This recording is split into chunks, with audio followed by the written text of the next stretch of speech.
Sayyadati wa Sadati, Assalamu alaikum wa rahmatullahi wa barakatuh. Good morning, ladies and gentlemen. So in this session, as Daniel mentioned, we draw our focus to the giga projects, which are of course a central component of Vision 2030 and the economic diversity required of it. And we ask ourselves how we might make them more resilient, how we might make them smarter, and how we might make them safer for our future generations in the kingdom. As Daniel mentioned, I work at Diryah, but in my previous role as a consultant, I've also worked on NEOM, Qiddiya, Alula, and while these projects may look and feel very different, they actually share some very important characteristics.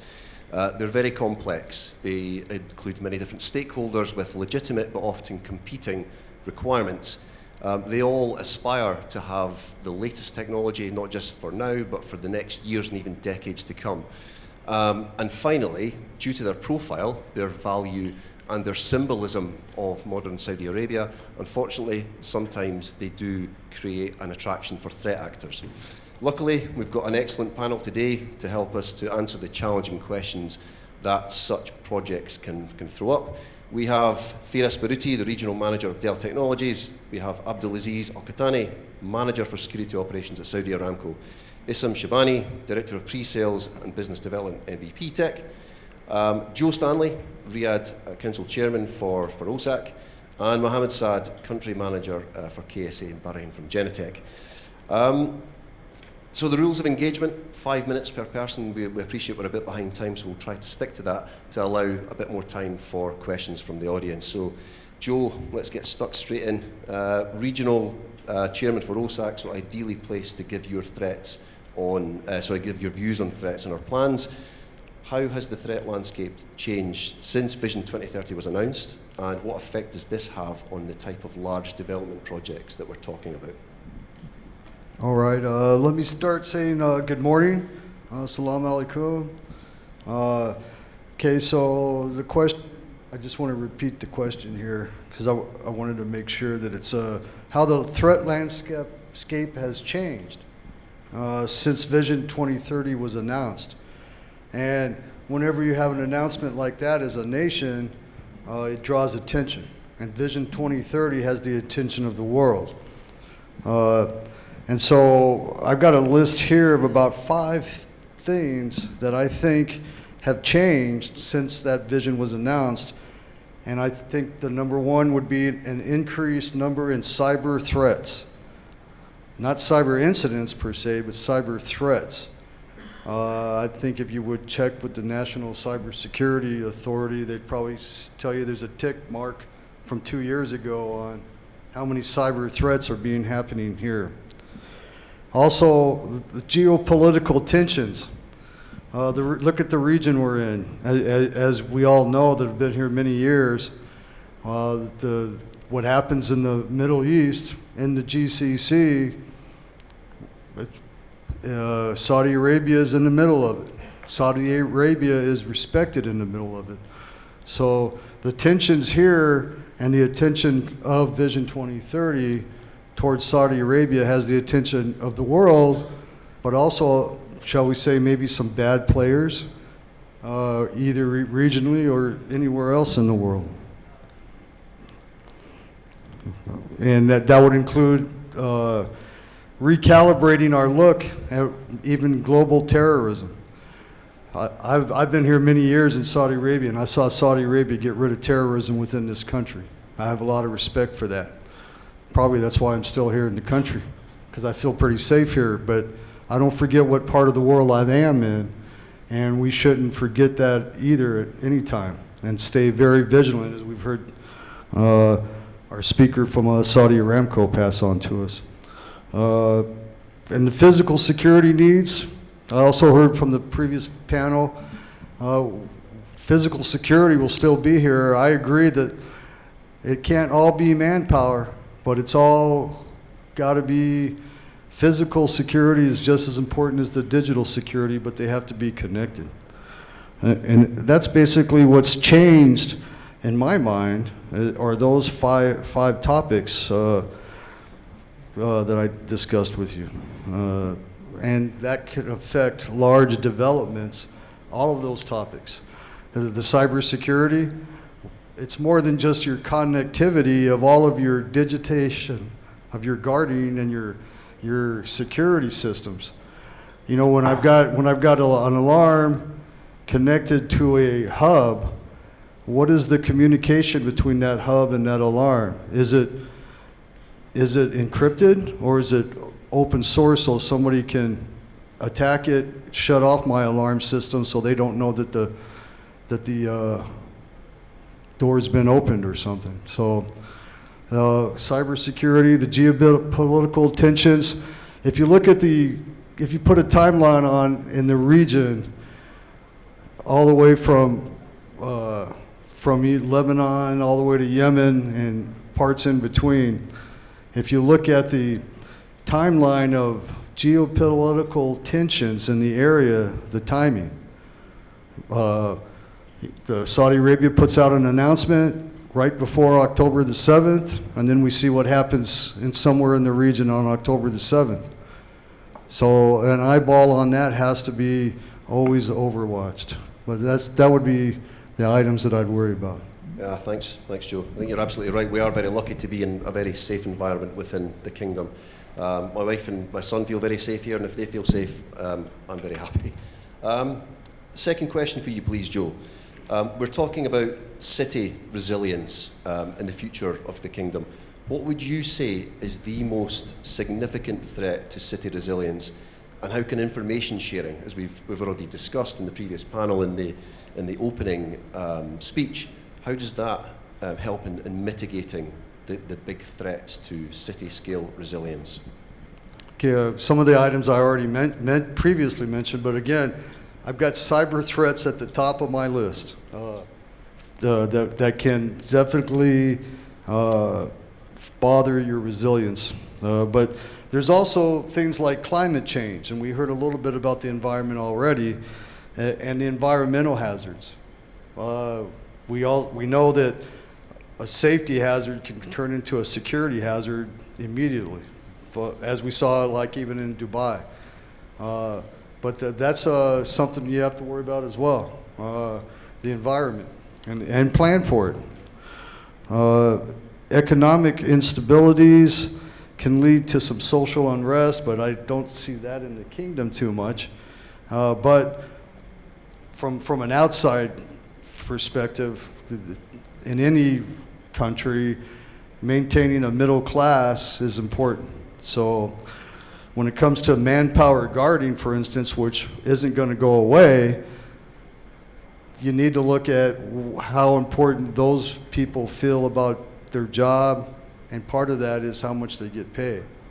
I work with a company that looks at manpower guarding, and I look at those guards as people. They're doing a big job for us, and they need to be paid properly. You know, for the dangers that they're in. And health emergencies. When you have to have business continuity plans. Look what COVID-19 did to us here, even here in Saudi Arabia. Everybody stay home. Oh, well, how do we do our security mission? So you have to have those kind of plans in place and think about all of that as you move forward. The big thing with the information sharing is, and I think I heard somebody mention it earlier, the private sector and the government sector, they should be connected so that everybody in the private sector knows what the government sector knows. For instance, you know, like I think last week or just recently, it was on my headlines about a report of botulism from a restaurant. Well, that's could be a safety, but it's a security concern as well. So when health environment things happen to us as well, so the information sharing has to happen between the government sector, the private sector, and even the corporate sector. And how that happens is a lot through a security operations center, which can really facilitate receiving all that information, analyzing it, and seeing, you know, how does it affect my company or your company or the country? Thanks very much, Joe. Yeah, you're absolutely right. And a we tend to be very blinkered on sort of high-level security issues such as terrorism and crime, but you're absolutely right that these wider issues like climate change and pandemics should never really be forgotten. It's very easy to take your eye off those kind of issues. Now, speaking about information sharing, obviously mega projects feature a significant amount of infrastructure and backbone data. So Issam, MVP Tech, you're a key player in security infrastructure and design and master system integration, the MSI required to combine these kind of complex systems for all of the data that's produced in these kind of mega scale projects. What innovative approaches do you employ to ensure there's seamless integration with security systems in these kind of complex environments? And how do these approaches contribute to enhancing overall security effectiveness and efficiency? Thanks for the intro. Thanks, everyone. I want to try to approach this from a stages perspective. I think the work starts from the first stage in any of these massive projects, and to give context to it, we're talking about fairly large projects, could be common between the government sector and the private sector. They could be taking on big events, but there's a common theme, and I will address it from the initial stage. We get to the design level, the preparation. During that stage, as a systems integrator, you need to engage with the consultant and work with the client to first and foremost identify the objectives of what you're trying to achieve. Before we jump on the technology bandwagon, before we build a technology framework for anything, just identify operationally what you're trying to achieve, what you're trying to secure. Once that is done, then you go back and work on a technology framework that can adapt to that. This will give a good context for any project you do. And after this step, there's a step that in many cases, unfortunately, is skipped in many projects, which is the actual physical surveying of these projects and these sites and the infrastructure. So we're not only talking about surveying where I need to put my device, it's also surveying the procedure landscape and the stakeholders, which government department needs to approve what, and how does this process go through. If you do this correctly in the initial stage, you understand down the line what problems you might run into. So believe it or not, innovation starts from this level. Innovation is not only for us about the tech itself. So having said that, if the first stage is done correctly, you move into the execution. Once you get to the execution level, goes without saying that you need to have the qualified team to do the execution. But if you have done your first stage correctly, the roadblocks along the way will become much, much less, and the project will actually perform and finish on time. One thing about innovation during this stage, once the systems are actually installed and you start tampering with them and using them, many light bulbs will go on, and there's an opportunity in there for innovation because people start seeing how these systems actually behave.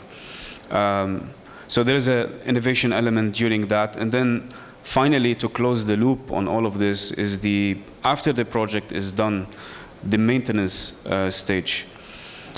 In my humble opinion, the creativity during this stage dictates how long and how good these systems will perform.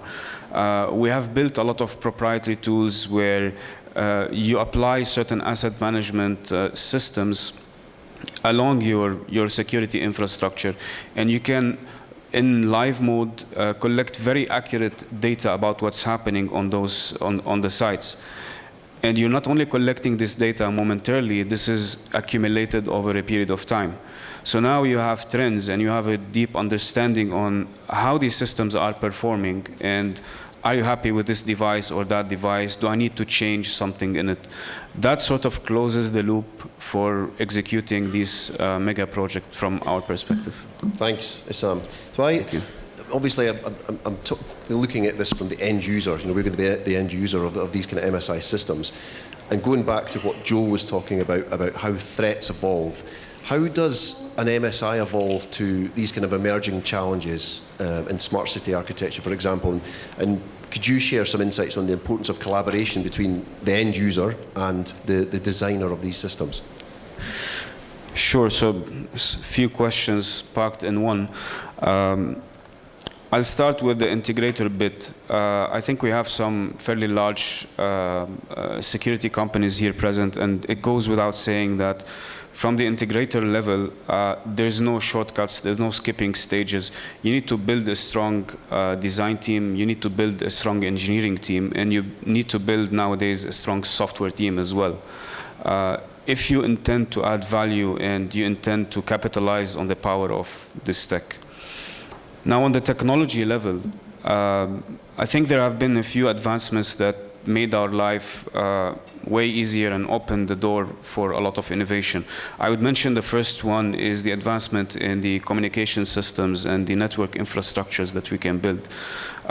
We have much more, advanced options in this space, especially when you're building these systems on a city or a country level. The second aspect, which also one of the panelists touched on, is the advancements in computer vision and analytics.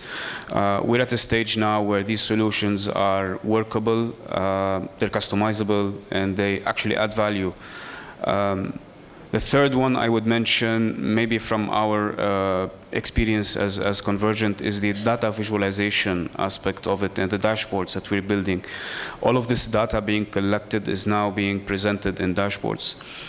This gives a lot of quality of understanding of these solutions. And the fourth one is the interoperability of the systems.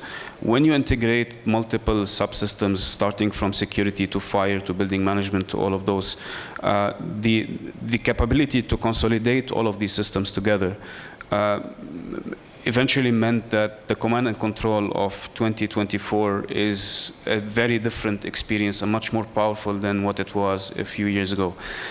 A last point that you mentioned relates more to collaboration. I think, after being engaged on several government projects, mega projects in the past few years, the combination that works and that adds value is when you have the integrator, the vendor, and the end user with sort of a positive action and feedback loop between each other. Without this kind of feedback and this kind of input, really you will run into more problems than create any value or innovation. That's it. Thank you very much. Thank you, Sam. So look, one of the words that we've heard repeatedly this morning is the cyber threat. Firas, I think you're the ideal person to tackle this question. In the context of building resilient cities, managing the huge volume of data we produce is obviously crucial. How do Dell Technologies address the challenge of the cyber threat in integrating these kind of diverse data sets that we've been talking about? Assalamu alaikum, sabah al-khair, everyone. So, in general, the smart cities or the resilient cities or the future cities, one of the main factors or the main attribute of it is generating a huge amount of data. And when today, with what we have today, data is the new asset or the new oil. So it's very important and sensitive to build the cycle of managing this data from day one.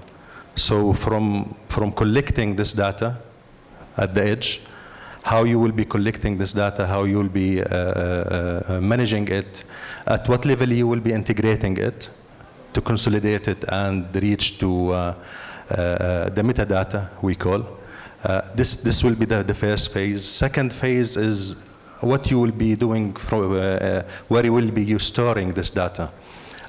You need to look ahead in terms of scalability, because when we say metadata, that's mean a continuous generated data out of the city, from IoT devices, from security systems, from computer vision, video analytics output. So after collecting this data and storing this data, you need to think about how to integrate a multi-storage scale systems. I mean, you can't think about collecting a citywide data in certain single place. You need to think about cloud, edge, and on-prem storage. So integrating those is the crucial part to maintain the cycle.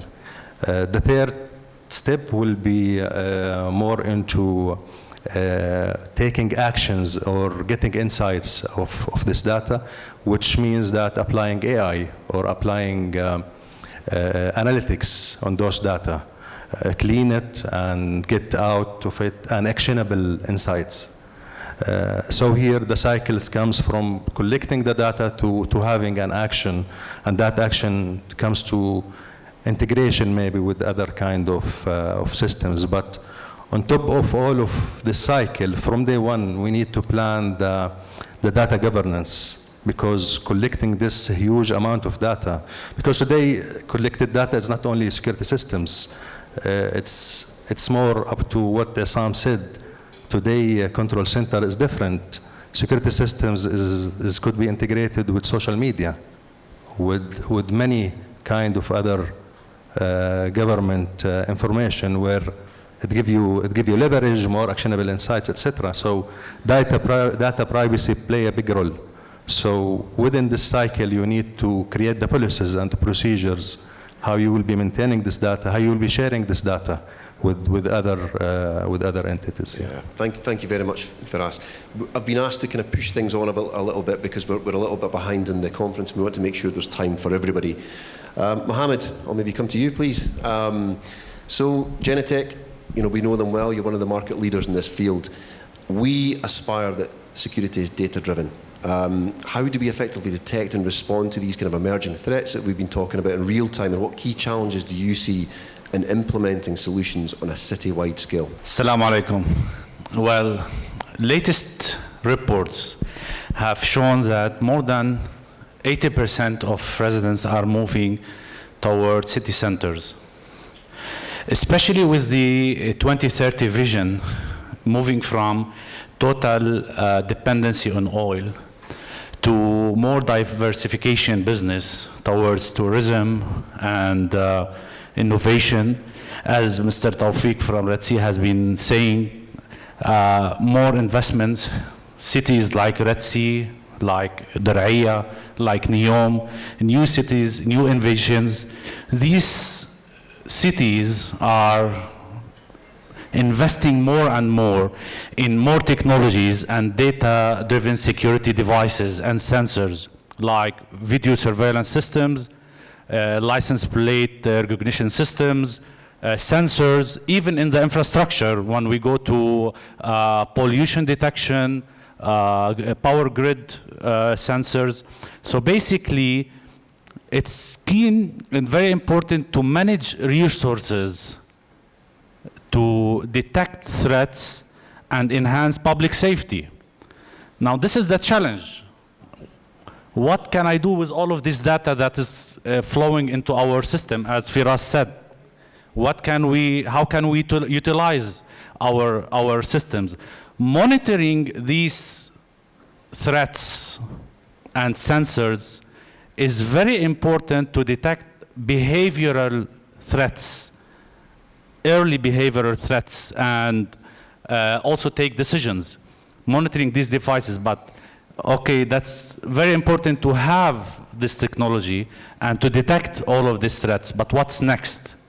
Imagine, gentlemen and ladies, that an operator is sitting in a white city like Riyadh with the most innovative systems installed. And he receives an alarm of a baby crying.